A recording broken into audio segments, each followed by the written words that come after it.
It has been a minute again. I'm trying. Let me tell you. It's just like after I'm done working, it's like my energy levels are abysmal and I have so many other things to do, but I am determined to film a video right now and post it hopefully later today. I did film another video. I think I'm scrapping it. So I did film, but I just never followed through with it. Sorry, my hair is like, I just woke up. So I'm gonna be sharing my thoughts and review on a series and a book I just finished. Sorry, my morning throat, it's like dry. But since it's dry, I'm going to try one of my teas. I think I filmed this in the last video that I'm not posting, so I'm going to share it anew, and if I'm repeating myself, I apologize.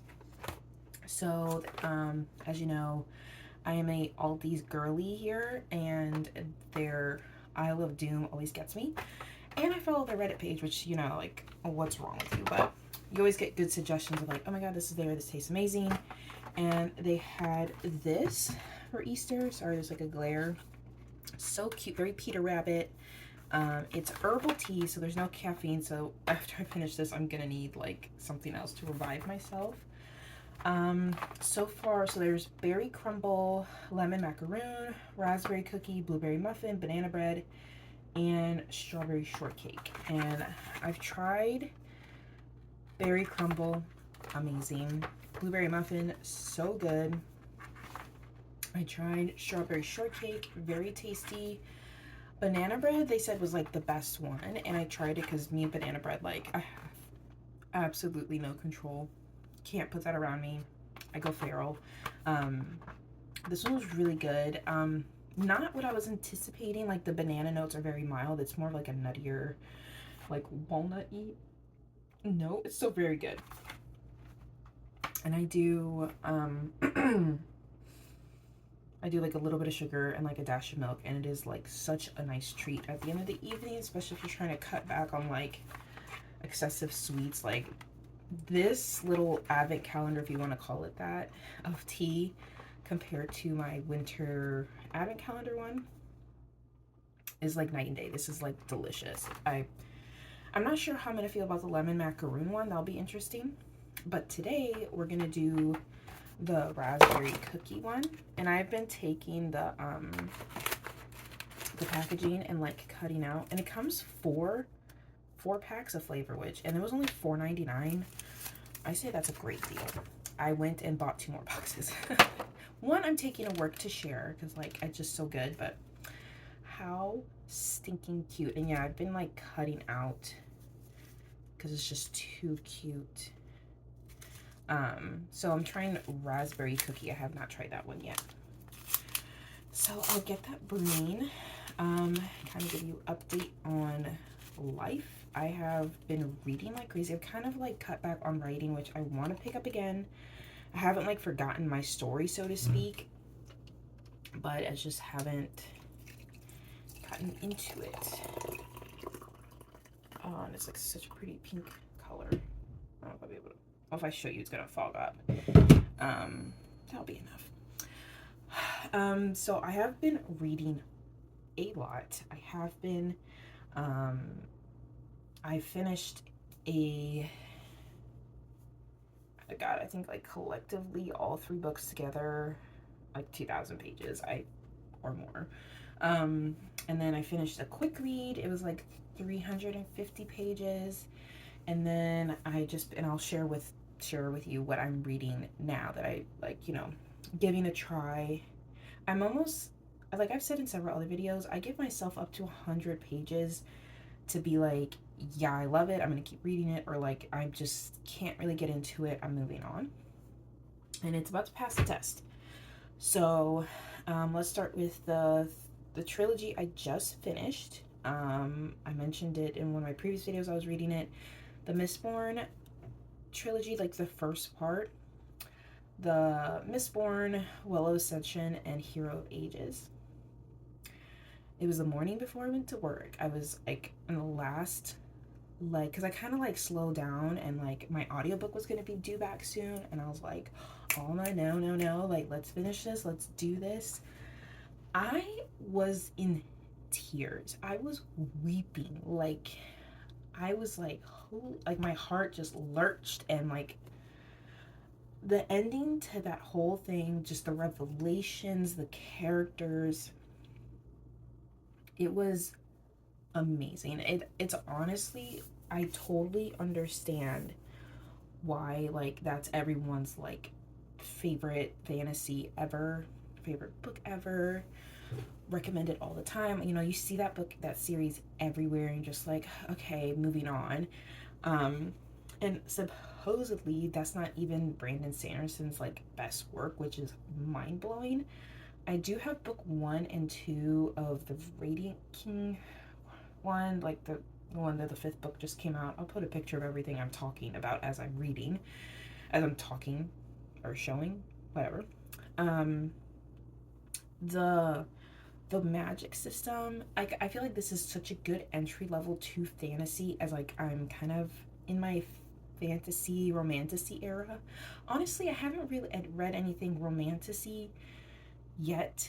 There has been, like, in Mistborn there was a love plot, but it was like at the bottom of the barrel, like it's very minimal. I was a little worried at first of like this there was a miscommunication trope, and I was like, oh my god, like I realized like that is my least favorite trope for sure right now.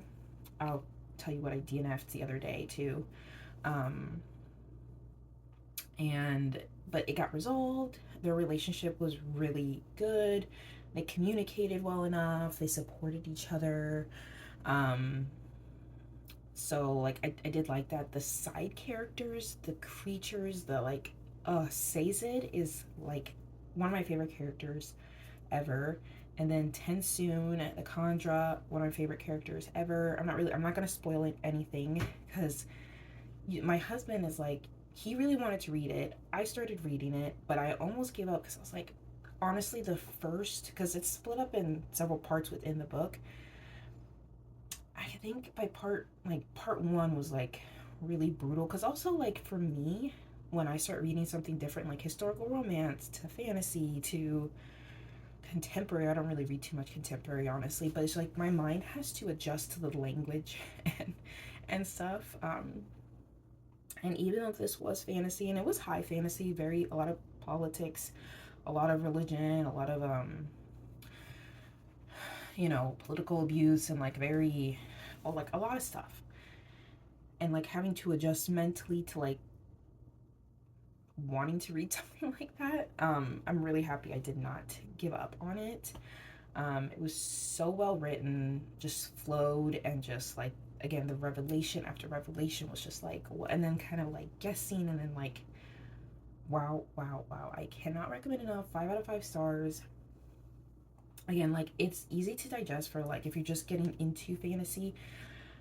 Even though I was listening to audio, I like everything was really pronounceable even if I didn't have the audiobook in my ear. The characters were amazing. Every single character, even the side characters. I was getting a little peeved for a second, the 3rd book with this one character, but like then why he was like that was just like, wow. So I highly recommend the Mistborn trilogy. I most definitely will be checking out the other parts of the series, because there's another 3 or 4 books set like hundreds of years later, after everything that happened. But I wanted a little something different, and I have so many other books that I'm like trying to either try out and move on, or just like I really want to read. So then in between that and the next book I'm talking about, I showed it in my last video. It was Wild Love, Wild Eyes. It was a green cover. Again, I'll post it here. I forget the author's name too. That was a contemporary romance, and I think I got to like page 50, and I was just like, nah. There was miscommunication trope right off the bat. Also instant love, and then like haters, like they hated each other, but like she was looking at him, was like, well, his shoulders are really nice, but I can't stand, he like, I mean, spoiler, he's like, he let my sister die, blah, blah, blah. And I don't know, maybe it got like better again. Like, I didn't give it to, like what I usually give, but I was just like, you know what, I just the miscommunication thing alone. Like, it's one thing when excuse me, when the characters are young and it's like a YA or, you know, early 20s or whatever. And I'm not trying to like super age myself like I'm 30 or whatnot. But when it's yeah, no, I was just like, I don't want to read that. So I DNF'd it, and I got other books in that series because it's all based in the same town. It's like, again, contemporary small town romance with different aspects. Some of them, maybe the other ones sounded good, I might try them. And like, the writing wasn't necessarily bad either. There wasn't that issue, so to speak. So I was just like, moving on. Okay.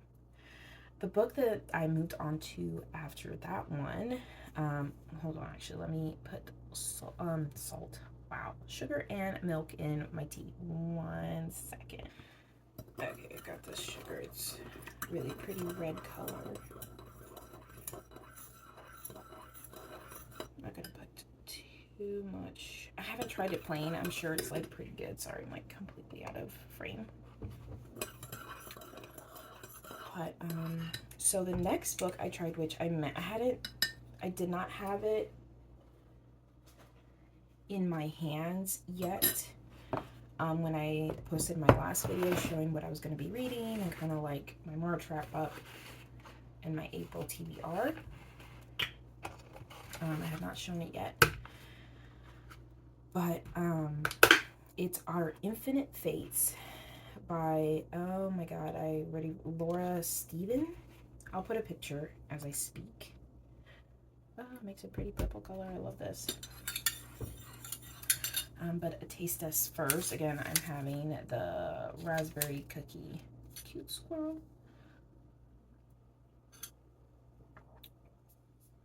Oh, that's good. That is really, really good. It tastes like one of those Toll House cookies, I think. The one that has like a little bit of like a raspberry jelly in the middle. My favorite ones. Really, really good.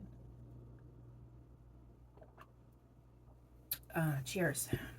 And I have it in my, I feel like this mug matches this aesthetic perfectly. So, what was I gonna say? Oh yeah, Our Infinite Fates by Laura Stevenson. Steven.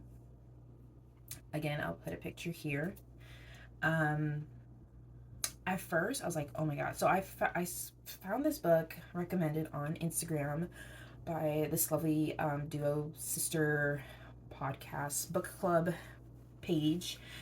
And one sister, like, this book broke her reading scale. It had infinite stars. It was amazing. The writing start to finish, everything. Her sister, later, I was like kind of scrolling. I was in the middle of reading it, I think. Her sister gave it a 3.7 or 3.5 star. That she kind of like got why it was good, but it just wasn't for her because I don't think it is like a romance. It is. But so most definitely, if you like The Secret Life of Addie LaRue, you would like this book. I love The Secret Life of Addie LaRue by B.E. Schwab's. If I'm saying that, I know I always like mix up the title, but I know it's by B.E. Schwab's.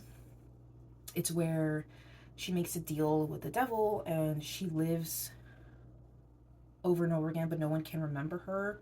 But she doesn't die and gets reborn, like what's happening in this book. But it's kind of like this continuous life through time, and just she's trying to leave her mark through history. And it's just like the devil always like comes and like they kind of have like this obscure love relationship type of thing. Written very lyrically, very beautiful. So Our Infinite Fates follows two characters. Everything's told from Evelyn's POV. I'm going to try not to give any spoilers, but kind of just lay out the story. So the story opens up at a wedding. Um, it's giving Viking. I forget where exactly. Because each chapter starts off like um, in El Salvador, 1941, whatever, like all these lives. So she remembers all her lives. Some of them, actually, she does. I felt like after reading the synopsis and then reading the book, I feel like the synopsis or the summary, like on the inside cover, does not match exactly what follows through. In my opinion, I could be a little dodo about it, but because I don't have I already returned the book, I don't have it with me, but it says like, oh, she remembers all her lives, which, spoiler, she doesn't remember all her lives. And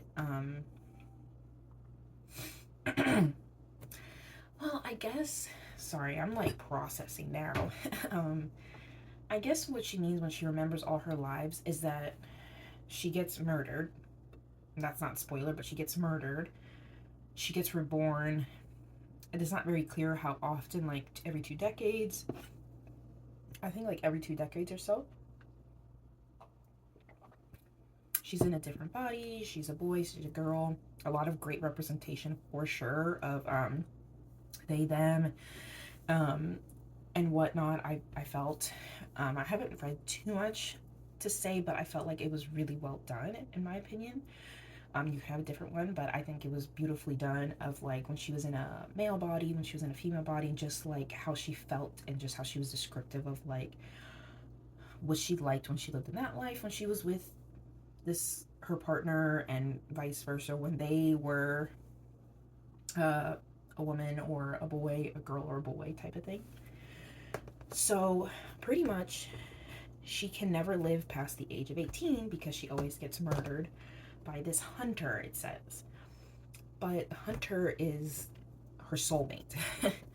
And but she also has done the killing, so it's just kind of like, well, you're kind of a hunter too, or I guess she's just trying to get like on top of things, like, okay, no. So when she dies, he dies, or they die, sorry. They are spoken as they or them. I apologize if I get mixed up at any point. But that is pretty clear, even though like their name is Arden, which I didn't look up. Maybe it is a unisex name, and then her name is Evelyn. So like that is their name that they always like reveal themselves to, like, oh, Evelyn, and like, oh my god, Arden, is that you? And da da da. Love those names, by the way. Oh wait, another thing from sorry, I'm like all over. In that book I DNF, the Wild Love, Wild Eyes, or whatever. I don't remember the names, but the names were horrible. That's one thing I've noticed. Like, if the names are like ridiculous, like super like Tobias or something weird like that, I'm like, no, I don't even remember her name. I think her name was Tabitha. With nothing wrong with Tabitha. Again, I think her name was Tabitha. It just did not. It didn't flow. I don't know. I think that's one thing that kind of makes a book kind of like, ugh, like the name is just like, what is that? Did you even think about naming them correctly or not? Anyway, so Evelyn keeps getting reborn about every 2 decades, and she always feels like something's missing. And once they encounter their counterpart, their partner, they feel instantly tethered. They have this undying love for them that is just like all consuming. And they, Arden, finds her always, always. And she was like, Evelyn was kind of like a she, even, I mean, obviously when they're born a boy, like that's different, but they were never, because it's all told from her POV, so I guess we wouldn't hear they, them as she speaks, but that's neither here or there. But sorry, I'm like all over the place. So it was written very well. Lauren, or Miss Steven, has a beautiful knack to repeat herself like crazy with the same thing but written differently. Once I noticed that, it was kind of hard to push through. I'm not even gonna lie. I was very intrigued to kind of like because since it started, it started with a wedding with the red ring, like the red string of fate tied to their hands, and then one or the other like strikes and they die. And then the priest has like this kind of like their eyes go red and kind of like demonic. So I'm like, and my theory was that like, okay, they were a couple never meant to be, which I wasn't too far off from that. So they made a deal to like, no matter whatever happens, like they'll always find each other and be able to like live a life.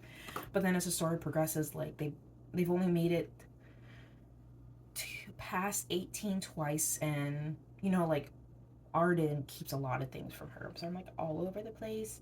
But so it's just progressing. We go back to a life they lived one chapter, to present Wales 2022, back to another point in time, and kind of like how they crossed paths, or they knew right away and they lived a life together and had a relationship, and then trying to convince like, oh please don't kill us this time, and yada yada yada yada. But Evelyn really loves the life she's living now in Wales 2022 with her sister Gracie, who's very sick, and she's the only match for a donor for bone marrow because her sister has leukemia and all this stuff. And she's like anticipating meeting Arden and like them finding her and everything like that. And so it's just kind of this love is a huge topic of unconditional love, of like, yeah, I mean, that was a lot of love. There's spice level very minimal. There's like little scenes in here and there, and at the end they kind of do it. It's very lyrically written, and it's not like some of the other books I've read. So I liked it. Again, it was not what I anticipated at all.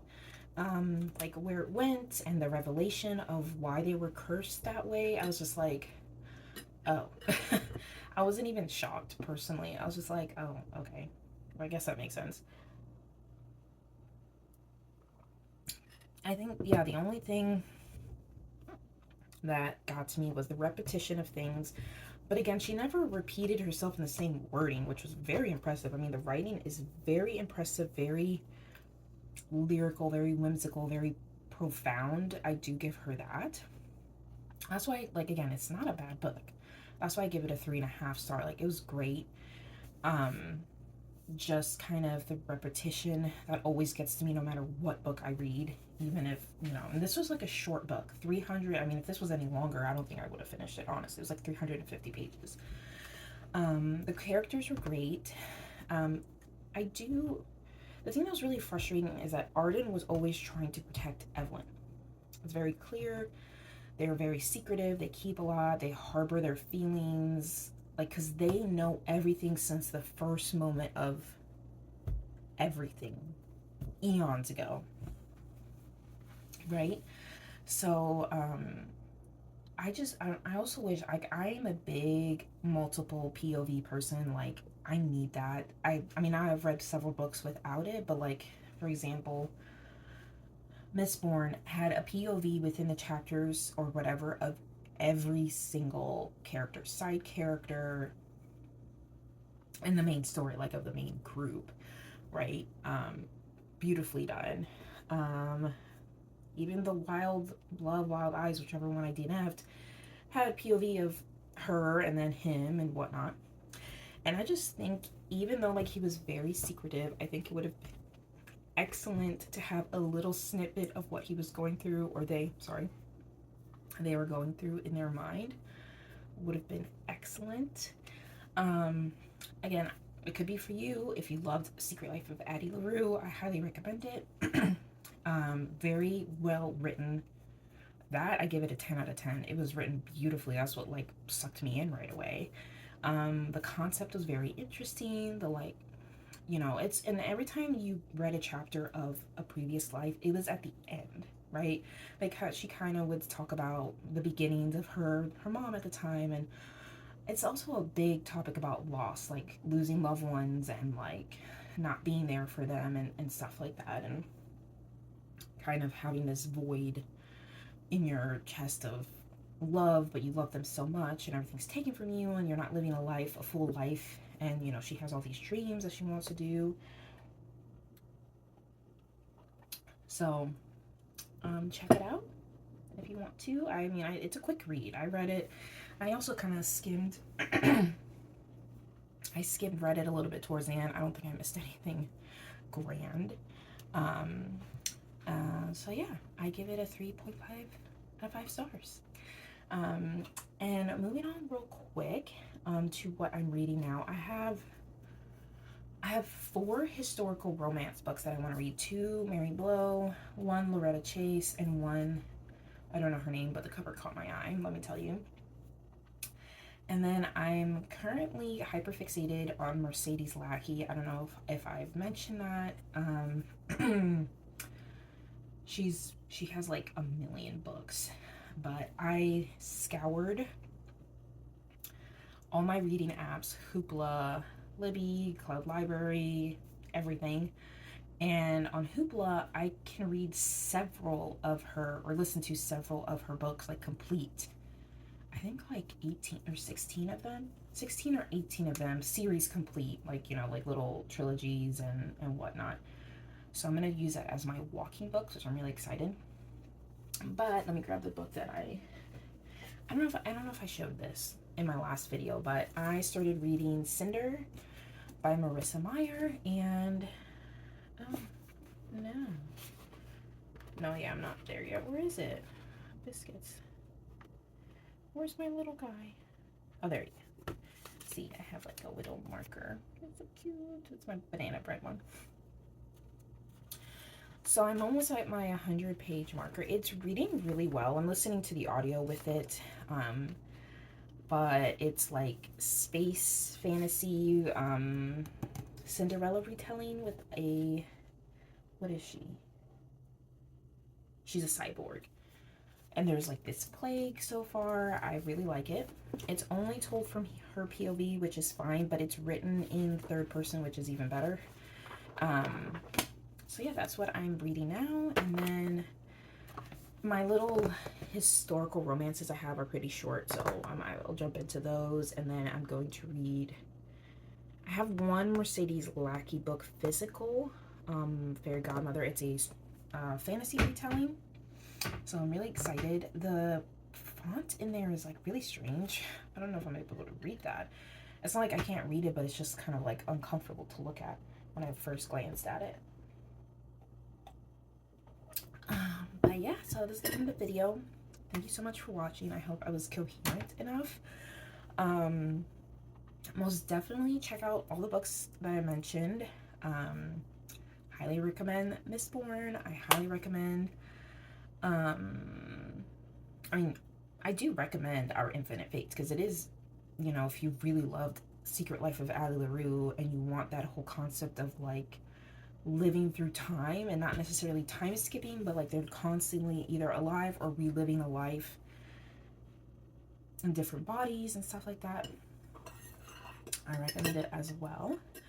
So yeah, please like and subscribe. Let me know what you're reading. I hope you are reading something amazing to take you out of reality, and I hope you make something beautiful, and I'll see you in the next one. Bye.